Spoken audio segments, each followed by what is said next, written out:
โอ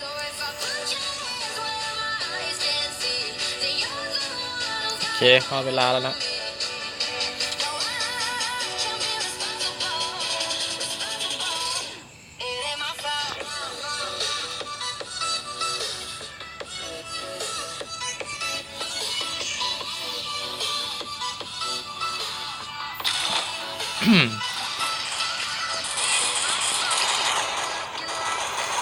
ว่าเป็นไงนะ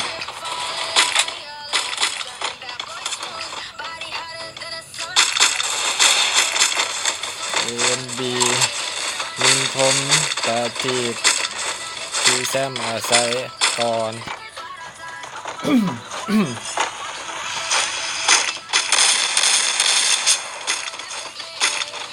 เมซี่นะที่ปรึกษาเขา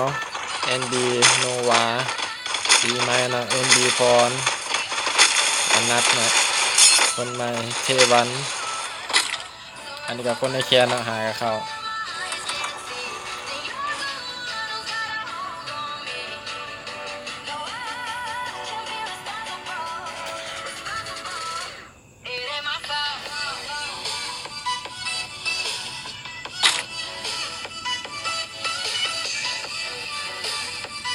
มาต้องใส่นะ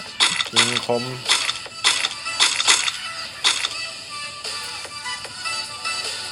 อันนี้มันคนนอกนะบอกว่าห้ามเชิญคนนอกเขา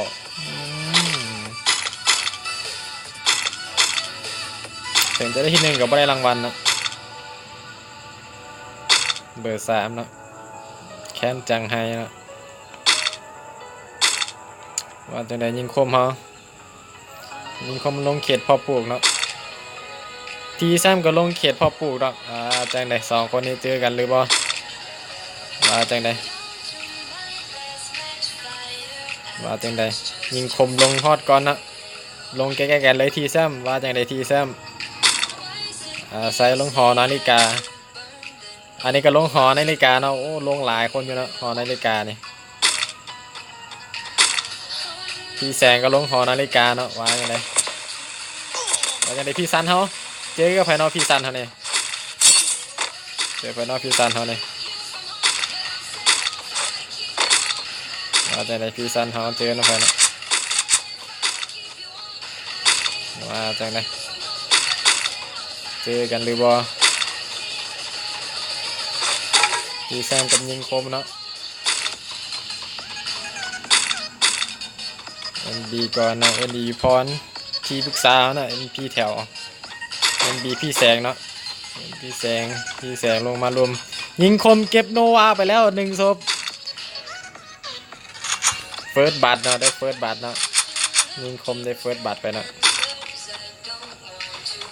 จังไดคนใหม่เฮาหน้าตาตีมเนาะอันนี้แคนนอกเนาะว่าจังไดทีแซมจอบนะทีแซมจอบ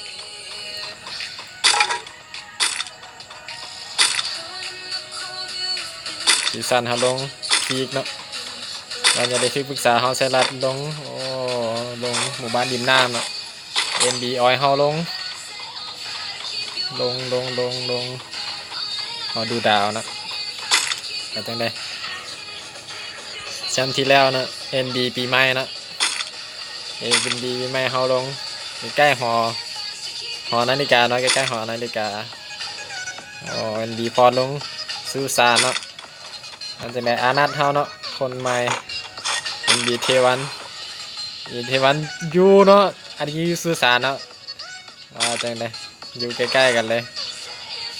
เอ็นบีที่ปรึกษาเฮาลงโรงงานเนาะเมสซี่ไว้เลยอันนี้แมนคนใหม่เนาะหากันครับเขา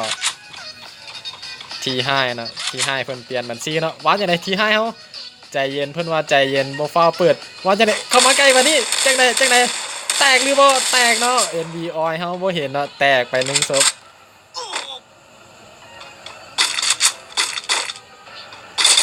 ว่าจังไดสลัดที่ปรึกษาเฮาเนาะเจอไผเนาะที่ปรึกษาเฮานี่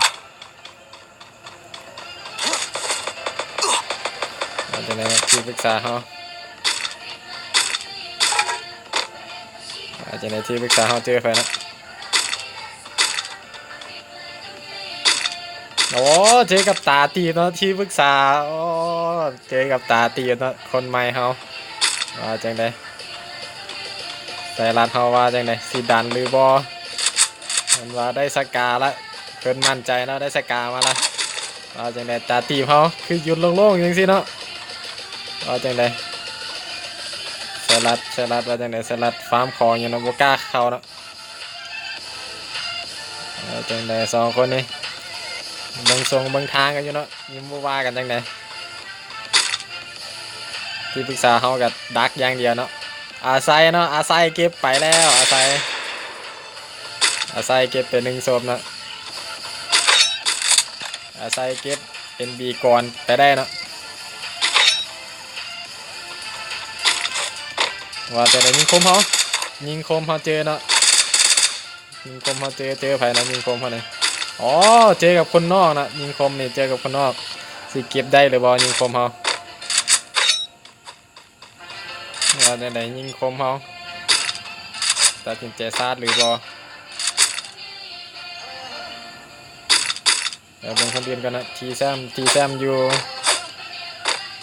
ใกล้ๆเนาะอยู่ใกล้กันอยู่อาศัยเฮาอยู่หอนาฬิกาเนาะดักเลยเพิ่นว่าจังไดพี่แสงเฮาเจอกับไซรัสเก็บพี่แสงไปได้โอ้เกือบเนาะเกือบเหลือเลือด15โอ้เกือบไปได้ที่ปรึกษาเฮาจังไดยิงคมเฮาขึ้นหรือบ่จังไดขึ้นหรือบ่ยิงคมเฮายังบ่ขึ้นเนาะยังบ่ตัดสินใจขึ้นจังไดยิงคมเฮาเห็นหรือบ่เห็นแล้วเนาะเก็บได้หรือบ่ยังบ่นะยังบ่ตัดสินใจลงมานะ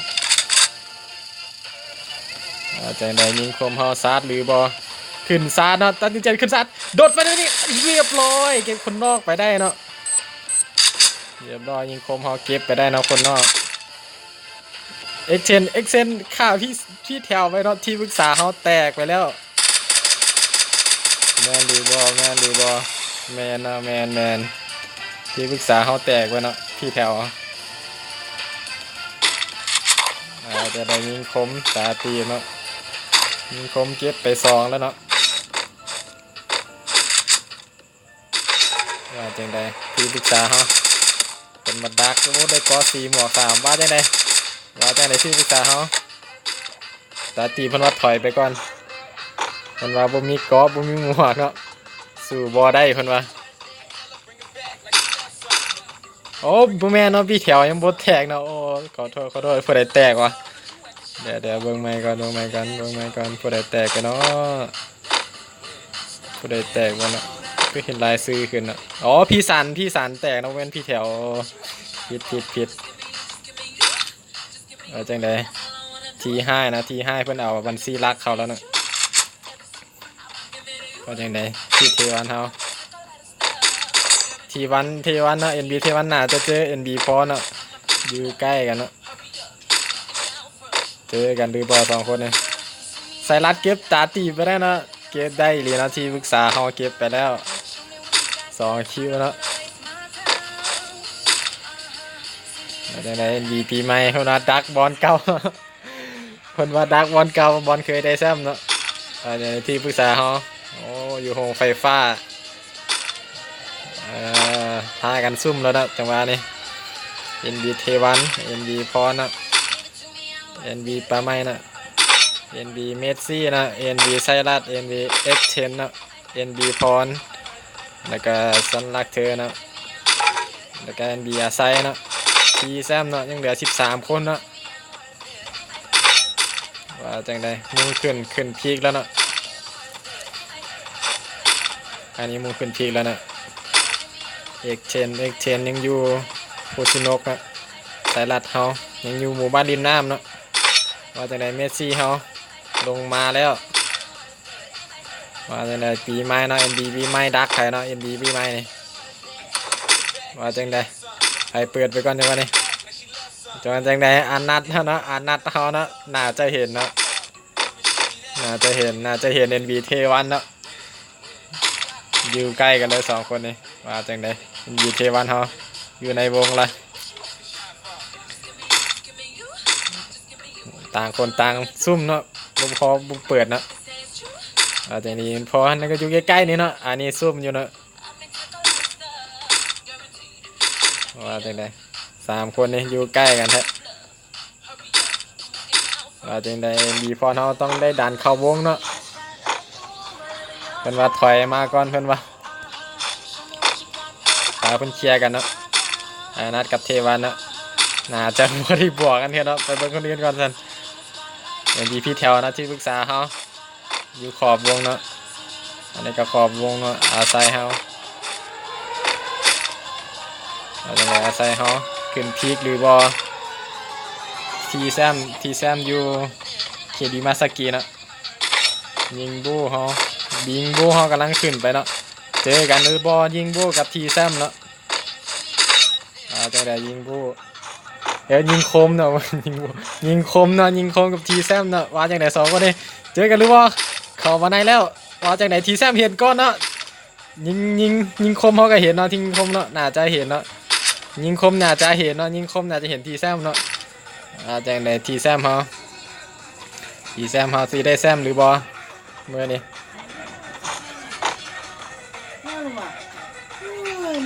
ว่าจังไดเนาะยิงคมเฮาน่าจะเห็นเนาะยังไงที่แซมเฮาดักเนาะ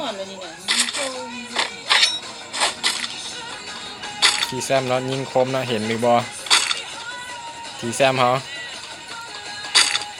จากไหนที่แซมเฮายังบวกกันอยู่เนาะ2 คนนี่ก็จะได้ที่แถวเฮาที่ปรึกษาเฮาเจอไผเนาะที่ปรึกษาเฮาเนี่ยเจอกับเอ็กเทนเนาะแซมเนาะอาทิตย์ที่แล้วเนาะประมาณทีปัญญาเนี่ยเนาะจังไหนพี่แถวเฮาดึงระเบิดไปก่อนว่าจังไหนตุ้มจังหวะนี้ถ่ายตายว่าจังไหนที่ปรึกษาเฮาเอ็กเทนเก็บที่ปรึกษาเขาไปได้เนาะทีแซมเก็บปีใหม่แล้วเนาะว่าจังไหนอ๋อทีแซมกับตายไปเนาะถือยิงคมเก็บไปว่าจังไดเหลือ10 คนสุดท้ายอาศัยนะยิงคมกาสันลักเธอเนาะเอ็กเทนเนาะที่ปรึกษาเฮาไซรัสเนาะอยู่หอนาฬิกาที่ปรึกษาเฮาอยู่หอนาฬิกาเนาะอ๋อเกิดไล่เพิ่นแน่ ที่ปรึกษาเฮาเนาะNB พรนะ NB พรอยู่ปีมาสกิเนาะอานัทเนาะอานัทอยู่คาตูติวาเนาะ NB เทวันเฮาสิลงไปวิมาซากิจังไดเจอกันหรือบ่ NB สลัดที่ปรึกษาเนาะเอ็กเทนเนาะเอ็กเทนอยู่พีคแล้วเนาะเอ็กเทนนี่อาศัยอยู่วิมาซากิเนาะยิงคมเนาะยิงคมอยู่วิมาซากิคือกันเนาะอยู่ใกล้กับอาไซเนาะว่าจังไดเจอกันหรือบ่ยิงคมกับอาไซเนาะจังไดเห็นหรือบ่อาไซเห็นหรือบ่อาไซเห็นก่อนเนาะแต่เปิดไปก่อนเนาะยิงคมเขาก็เห็นเนาะยิงคมเก็บ3 คิวแล้วเนาะว่าจังไดยิงคมเฮาว่าจังไดยิงคมอาไซตัดสินใจซาดว่าจังไดเพิ่นอ้อมเนาะยิงคมน่าจะฮู้เนาะยิงคมน่าจะฮู้ว่าจังไดยิงคมเฮาว่าจังไดอาไซเฮาเก็บได้หรือบ่ว่าจังไดยิงคมปั๊มยาก่อนจังหวะนี้ว่าจังไดอาไซเก็บไปได้เนาะเก็บยิงคมไปได้นะแต่ก็เกือบตายนะยังเหลือ9 คนสุดท้ายนะอาไซนะว่าจังไดสันลักเธอนะเจอเอ็กเทนนะจังไดที่ปรึกษาเฮาอยู่โรงงานไฟฟ้านะอันนี้ยังอยู่บิมาซากิเนาะอยู่ใกล้ๆกันเนาะอานาดเนาะกับพี่เทวันเนาะจังไดจะได้น่าจะถือตุยลางเนาะน่าจะแมนที่ปรึกษาเฮาไซรัสแมนอีลีเนาะที่ปรึกษาเฮาอีลีไซรัสว่าจังไดแตกหรือบ่ บอได้นะจังใดว่าจังใดทีห้านะไอดีรักนะสลัดพอไปยังว่านี่เกิดมาเจ็บหน่อยนึงแต่บ่ตายนะแต่อนัดเก็บไปได้เนาะอนัดเก็บเพิ่นว่าตีซ่อนนะเพิ่นว่าตีซ่อนเก็บไปแล้วยังเหลือ8คนสุดท้ายนะยินดีเทวันยินดีพรว่าจังไดเอ็กเทนตายไปเนาะโอ้เอ็กเทนตายให้ฉันรักเธอนะว่าจังไดอาศัยเฮาเห็นหรือบ่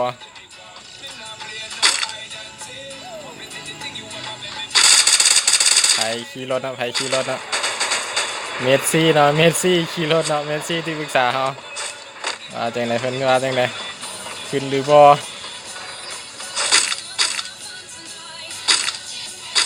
จังไดอนัดอยู่เทิงเนาะจะเห็นที่ปรึกษาเนาะเมสซี่เนาะอาศัยอยู่ในวงได้เปรียบที่สุดเลยอาศัยนี่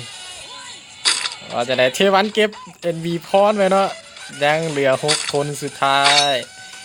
จังไดอยู่ใกล้กันเหลือเกินวงดีเข้ามาแล้วจะได้ NV เมสซี่เนาะที่ปรึกษาเฮาไซรัสที่ปรึกษาเจอที่ปรึกษาอีกแล้วจังหวะนี้จังไดที่ปรึกษาเฮาที่ปรึกษาเฮานะที่ปรึกษาเมสซี่ที่ปรึกษาไซรัสเนาะจังไดไซรัสเนาะอาศัยอยู่ในวงได้เปรียบสุดเลยฉันละเคยเห็นหรือบอเห็นอาศัยหรือบอมาจากไหนไซรัสเฮาNBไซรัสเฮาเมสซี่ว่าจากไหนเมสซี่เพิ่นว่าบ่กล้าขึ้น NBไซรัสเห็นหรือบอน่าจะบ่เห็นเนาะน่าจะบ่เห็นเนาะที่ปรึกษาเฮาเนาะเมสซี่เนาะที่ปรึกษาเฮาน่าจะบ่เห็นเนาะว่าจากไหนไซรัสเฮาเห็นเนาะเห็นแล้วจังว่านี่เจอกันแน่นอนที่ปรึกษาเฮาไซรัสเก็บเมสซี่ไปเนาะโอ้ยเมสซี่ตายอีกแล้วเนาะ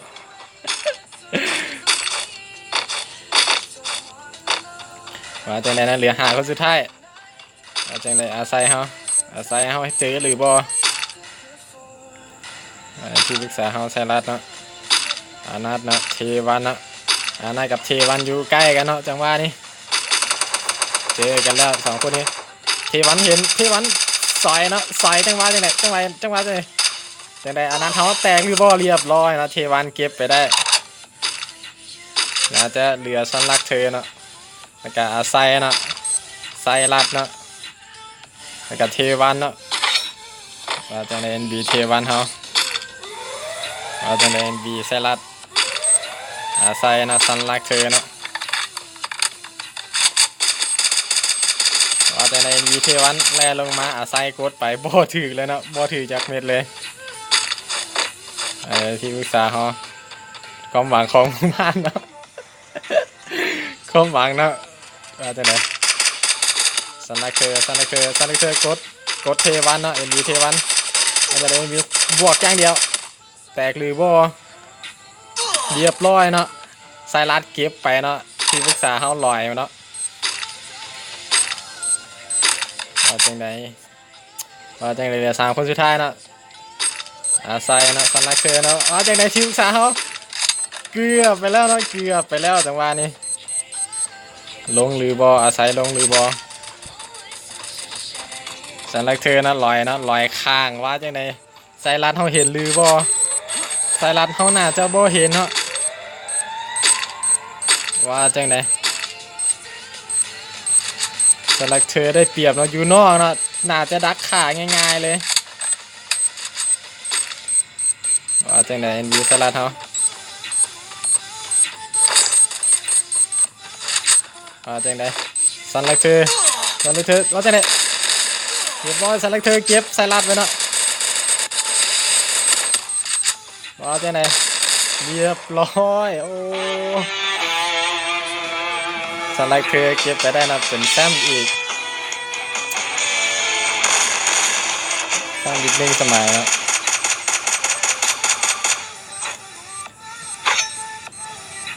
จบกันไปนะการแข่งขันเมื่อนี้ใครมากกับกดไลค์กดแชร์เนาะเพื่อเป็นกำลังใจให้หัวแคนเนาะ